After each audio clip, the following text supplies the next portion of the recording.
Hey everyone, welcome back. In this video, we are going to discuss reserved words in Java. So without any further ado, let's hop in. What are reserved words then? In Java, we have some words reserved to represent some functionality or meaning. Now let me take an example so that this thing is more clear. Now consider this declaration int count semicolon. So this declaration, the count is a variable name of course.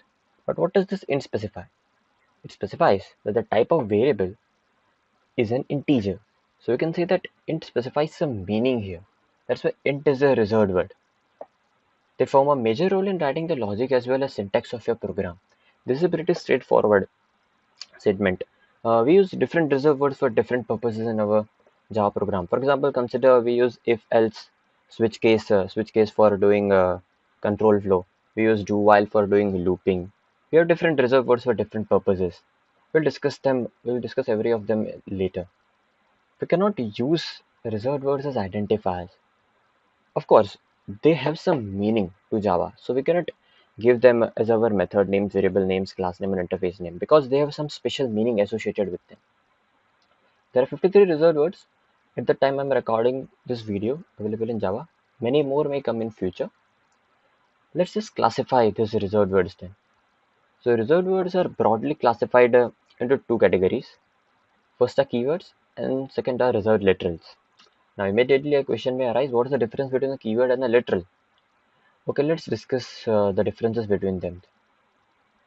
A keyword. A keyword is a reserved word that represents some meaning depending on the context. Now what do I mean by depending on context is, depending on where you use this reserved word, its meaning changes.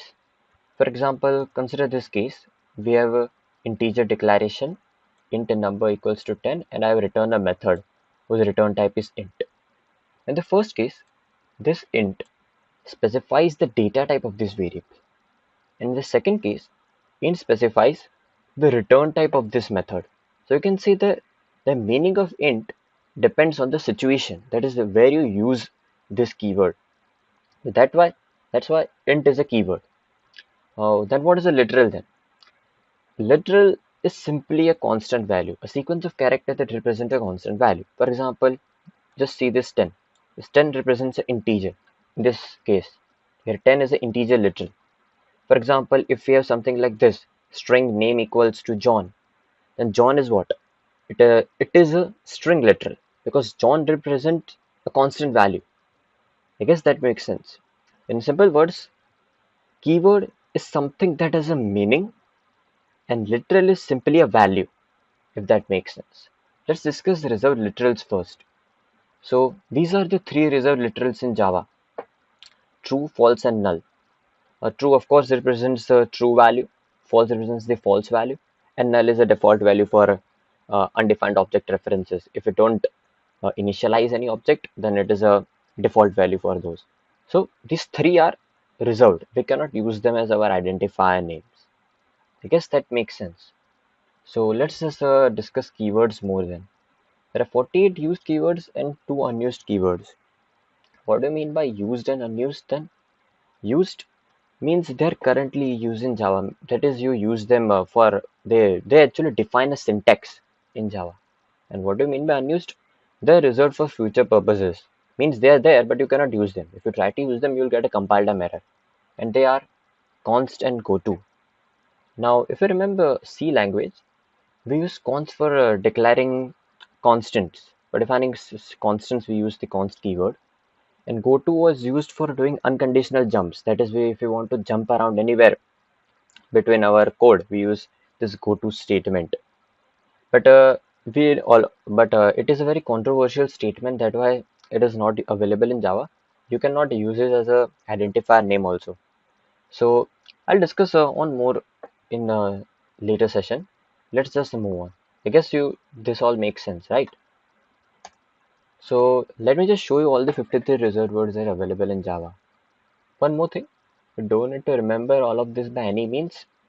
I'm just showing you for the completion of the video. But as my suggestion is, you just go through them once and see. You might be using most of them, but as soon as you code more and more in Java, you'll come across many of these reserved words. So let's just see. We have many reserved words like abstract, hazard, boolean, break, byte, case. Each and every reserved word has some meaning associated to it. For example, this if, do, for, they are used for control flow and looping thing. Here we have try, there is finally this, finally. We use this for exception handling purposes. We have this switch for control flow. We have this return for returning out method. It is also a basic kind of control flow. We have this public, private, protected for access modifiers.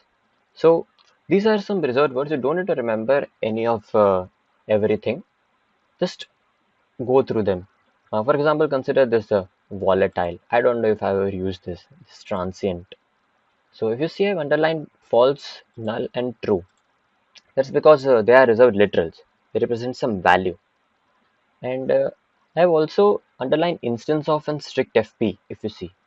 And why I've done that? Because if you remember in Java, whenever we write a name or something, we always capitalize the second word's first letter. But instance of O is not capitalized. In strict FP, the first letter of the second word F is not capitalized. You just need to make sure about that thing. Okay.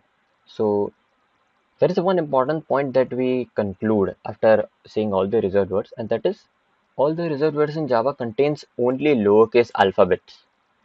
That makes sense. It is interesting, right? Each and every keyword you see, keyword or a reserved word or reserved literal, they all have lowercase alphabets. Oh, that's cool, right? So I guess that's it then. Thank you for watching. If you learned something new, leave a like.